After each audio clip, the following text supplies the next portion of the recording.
Hello everyone, আসসালামু আলাইকুম। Welcome back to my channel. আজকের এপিসোডে আমি আপনাদের সাথে শেয়ার করব চুলায় তৈরি একদম ওভেনের মতো দেখতে এবং সুপার সফট 5 ডিমের পারফেক্ট একটা রেসিপি। সেটা হচ্ছে অরেঞ্জ কেক।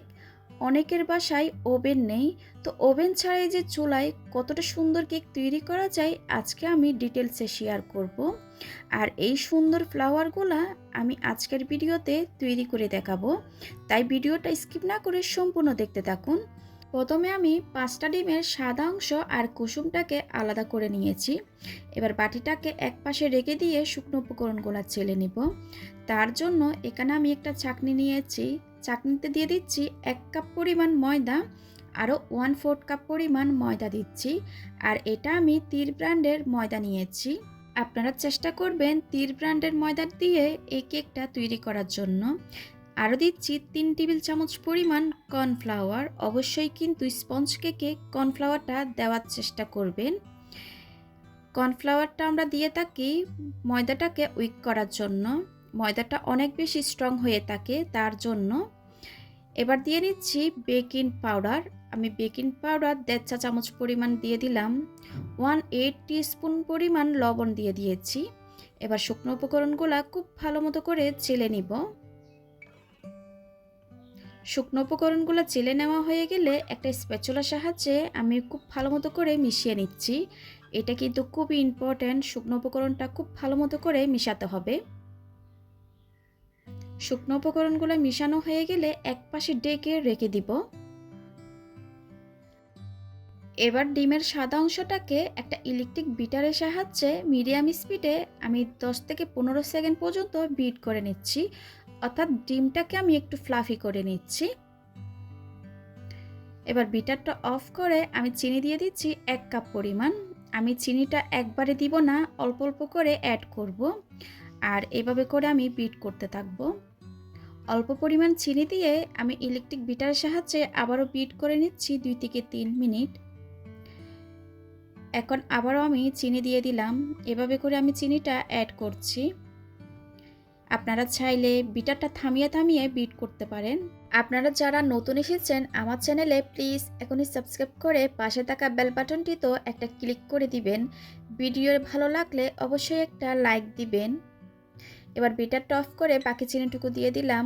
আবারও বিট করে নিব 2 থেকে 3 মিনিট পর্যন্ত, বা চিনির দানাটা সম্পূর্ণ গলে যাওয়া পর্যন্ত। আমার চ্যানেলে অনেক ধরনের স্পঞ্জ কেকের রেসিপি আছে, চাইলে আপনারা সেখান থেকে আপনাদের পছন্দ অনুযায়ী যে কোনো রেসিপি দেখে নিতে পারেন। ডিমের ফোমটা হয়ে গেছে, চিনির দানাটা কিন্তু সম্পূর্ণ গলে গিয়েছে, আমি চেক করে নিয়েছি। যখন এরকম সাদা ফোমে হয়ে যাবে তখন বিটারটা অফ করে দিতে হবে। এবার দিয়ে দিচ্ছি ডিমের কুসুম।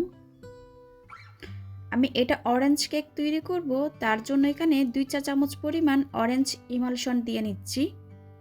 সামান্য পরিমাণ ফুড কালার দিয়ে দিলাম। আপনারা চাইলে ফুড কালারটা স্কিপ করতে পারেন।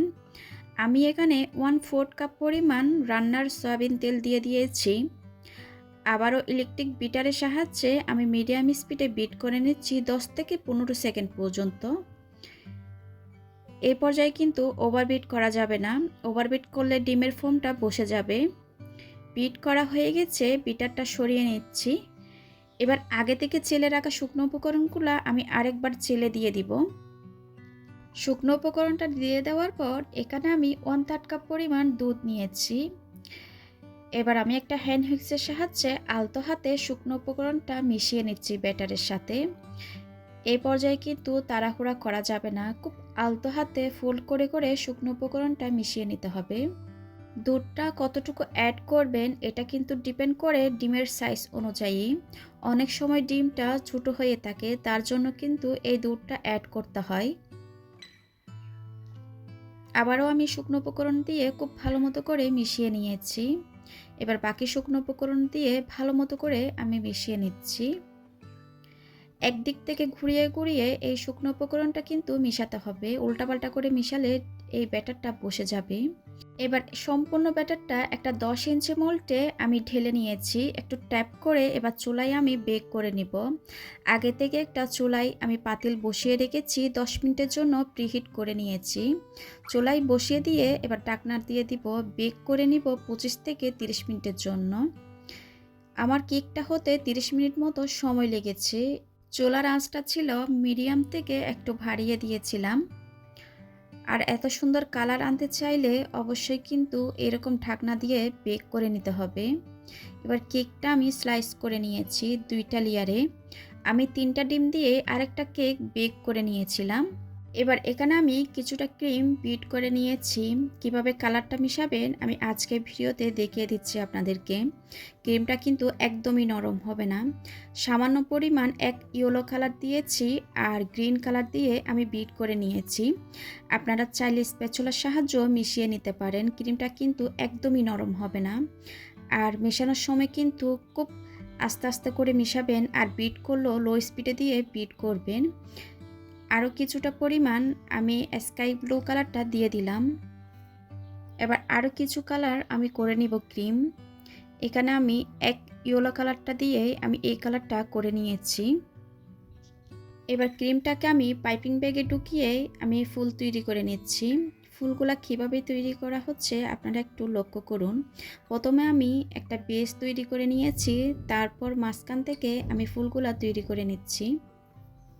আর আপনারা যদি পারফেক্ট ক্রিমের রেসিপিটা দেখতে চান আমার চ্যানেলে কিন্তু দেওয়া আছে, চাইলে সেখান থেকে দেখে নিতে পারেন। আমি ডেসক্রিপশন বক্সে লিংক দিয়ে দিব, চাইলে সেখান থেকেও দেখে নিতে পারেন। আপনাদের সাথে কথা বলতে বলতে একটা ফ্লাওয়ার তৈরি হয়ে গেছে। আপনারা কতটুকু বড় করতে চান এটা ডিপেন্ড করবে আপনাদের উপর। আমার কিন্তু একটা ফ্লাওয়ার হয়ে গেছে। আমি আরেকটা করে আপনাদেরকে দেখিয়ে দিচ্ছি। আবারও আমি একটা প্রথমে ক্রিম দিয়ে বেস তৈরি করে নিয়েছি। এই ফ্লাওয়ারগুলো কিন্তু অনেকভাবে করা যায়, আমি আজকে অন্যভাবে দেখাচ্ছি। আমার কিন্তু অনেক রেসিপিতে দেখানো আছে ফ্লাওয়ার কিন্তু অনেক ধরনের করা যায়। আসলে এটা বলে বোঝানো যাবে না কাজটা কিভাবে করা হচ্ছে, আপনাদেরকে দেখে বুঝে নিতে হবে কিভাবে করা হচ্ছে। আমি ফ্লাওয়ারটা আরও বড় করতে চাচ্ছি, তাই এভাবে করে নিচ্ছি। আর আপনারা যদি কিছু বুঝতে না পারেন কমেন্ট বক্সে গিয়ে কমেন্ট করতে পারেন, আমি প্রশ্নের আনসার দিয়ে দিব। আমার আরেকটা ফ্লাওয়ার তৈরি হয়ে গেছে, দেখুন কতটা সুন্দর হয়েছে। আর এগুলা কিন্তু অনেকক্ষণ পর্যন্ত স্টিপ থাকবে। আমি এভাবে করে সম্পূর্ণ ফ্লাওয়ার তৈরি করে নিয়েছি। এবার আমি এটাকে ফ্রিজে রেখে দিব। ফ্লাওয়ারগুলা ফ্রিজে রেখে দেওয়ার পর আমি কেকটা ডেকোরেশন করে নিব। এবার আমি একটা কেকের বেস বসিয়ে দিয়েছি 14 ইঞ্চি একটা বোর্ডে। আমি কেকটাকে লেয়ারিং করে কেটে নিয়েছিলাম। এবার আমি দুধ ব্রাশ করে দিচ্ছি একটা ব্রাশের সাহায্যে। ব্রাশের সাহায্যে দুধটা ব্রাশ করলে চারিপাশে সমানভাবে হবে। অনেকে বলে থাকেন এক পাশে সুগার সিরাপটা বেশি হয়ে যায়, অন্য পাশে কম। আপনারা চাইলে এভাবে ব্রাশের সাহায্যে সুগার সিরাপটা দিয়ে দিতে পারেন। এবার পরিমাণ মতো ক্রিম দিয়ে নিয়েছি, প্যালেট নাইফের সাহায্যে ক্রিমটাকে চারিপাশে আমি ছড়িয়ে দিব। আর আমি সবসময় কিন্তু এভার হুইপ ক্রিমটা ব্যবহার করে থাকি। অনেকে প্রশ্ন করে থাকেন, তার জন্য বলে দেওয়া হয়েছে। ক্রিমটা কতটুকু দিবেন এটা ডিপেন্ড করবে আপনাদের টেস্ট অনুযায়ী। ক্রিমটা আপনারা কম বেশি করে নিতে পারেন। ক্রিমটা চারিপাশে ছড়িয়ে দেওয়ার পর এবার কেকের দ্বিতীয় লেয়ারটা বসিয়ে দিচ্ছি। এভার হুইপ ক্রিমটা কিন্তু দামটা একটু বেশি হলো, আলহামদুলিল্লাহ এটা খেতে কিন্তু অনেক বেশি টেস্টি হয়ে থাকে আর অনেকক্ষণ পর্যন্ত স্টিপ হয়ে থাকে। এটা দিয়ে কিন্তু গরমের দিনে কাজ করা অনেক বেশি সহজ। আপনি বাইরে যদি 2-3 ঘন্টা রেখেও দেন কিচ্ছু হবে না। আর এটা দিয়ে কাজ করে কিন্তু আমার কেকটা কিন্তু ঢাকায় পর্যন্ত নিয়ে গিয়েছিল। কেকটা কিন্তু একদমই নষ্ট হয় নাই। আবারও আমি দ্বিতীয় লেয়ারে খুব ভালো মতো করে সুগার সিরাপ ব্রাশ করে দিচ্ছি। স্পঞ্জ কেকে কিন্তু অবশ্যই সুগার সিরাপটা ব্রাশ করতে হয়। সুগার সিরাপটা দিয়ে দেওয়ার পর এবার কেকটাকে আমি খুব ভালো মতো করে ক্রাম কোটিং করে নিব। অবশ্যই কিন্তু আপনারা ক্রাম কোটিংটা করবেন। আমার কিন্তু ক্রাম কোটিংটা করলে কেকটা ডেকোরেশন করতে সহজ মনে হয়, তার জন্য আমি সবসময় কেকটা এরকম ক্রাম কোটিং করে ফ্রিজে রেখে দিই আধা ঘন্টার জন্য, ক্রিমটা যেন সেট হয়ে যায়। কেকটা খুব ভালো মতো করে ক্রাম কোটিং হয়ে গেলে আমি ফ্রিজে রেখে দিব আধা ঘন্টার জন্য। আবারও কেকটাকে আমি ফ্রিজ থেকে বের করে নিয়েছি। এবার কেকটাকে আমি কভার করে নিব। এই পর্যায়ে আমি মোটা করে ক্রিমটা দিয়ে নিব। কেকের চারিপাশে ক্রিমটা দিয়ে নেওয়ার পর উপরেও আমি ক্রিমটা দিয়ে নিচ্ছি। আপনারা চাইলে পাইপিং ব্যাগ দিয়ে ক্রিমটা দিয়ে নিতে পারেন। আমার সব সময় কাজ করা হয়, তার জন্য আমি এভাবে করে দিয়ে নিচ্ছি। আমার কোনো ধরনের সমস্যা হয় না। প্যালেট নাইফের সাহায্যে ক্রিমটাকে আমি চারিপাশে ছড়িয়ে দিচ্ছি। ক্রিমটা খুব ভালো মতো করে ছড়িয়ে দেওয়ার পর একটা স্ক্রাপারের সাহায্যে কেকটাকে আমি স্মুথ করে নিচ্ছি চারপাশে। কেকের চারিপাশে স্মুথ একটা ফিনিশিং হয়ে আসলে এবার একটা প্যালেট নাইফের সাহায্যে কেকের উপর সাইডও স্মুথ করে নিচ্ছি যতটা সম্ভব। উপরে স্মুথ ফিনিশিংটা হয়ে আসলে এবার কেকের সাইডে আমি একটা বর্ডার করে নিয়েছি। উপরেও আমি একটা বর্ডার করে দিচ্ছি। ডিজাইনটা আপনারা আপনাদের পছন্দ অনুযায়ী করে নিতে পারেন। আমি আমার মতো করে নিচ্ছি। কাস্টমারে কোনো ডিজাইন দেয় নাই, আমার মতো করে দিতে বলেছিল, তাই আমি এই ডিজাইনটা করে দিয়েছি। ওনারা কিন্তু অনেক বেশি কেকটা পছন্দ করেছিল। এবার একে একে আমি ফ্লাওয়ারগুলা বসিয়ে দিচ্ছি। আমি এই ধরনের ফ্লাওয়ারের কাজ করলে ফ্লাওয়ারগুলো আগে করে আমি নর্মাল ফ্রিজে রেখে দিই, তারপর কেক ডেকোরেশন করার পর এভাবে করে আমি ফ্লাওয়ারগুলো বসিয়ে দিই। আর এবার হুইপ ক্রিমটা ব্যবহার করার কারণে কিন্তু এই ফ্লাওয়ারগুলো এতক্ষণ পর্যন্ত স্টিপ হয়ে আছে। এই ফ্লাওয়ারগুলো কিন্তু একদমই নষ্ট হবে না। এবার কিছুটা আমি পাতা দিয়ে দিচ্ছি, কেকটা যেন দেখতে আরও বেশি সুন্দর লাগে।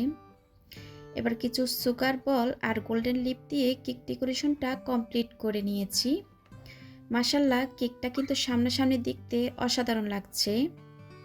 দেখলেন তো কত সহজে কেকটা আমি ডেকোরেশন করে নিয়েছি।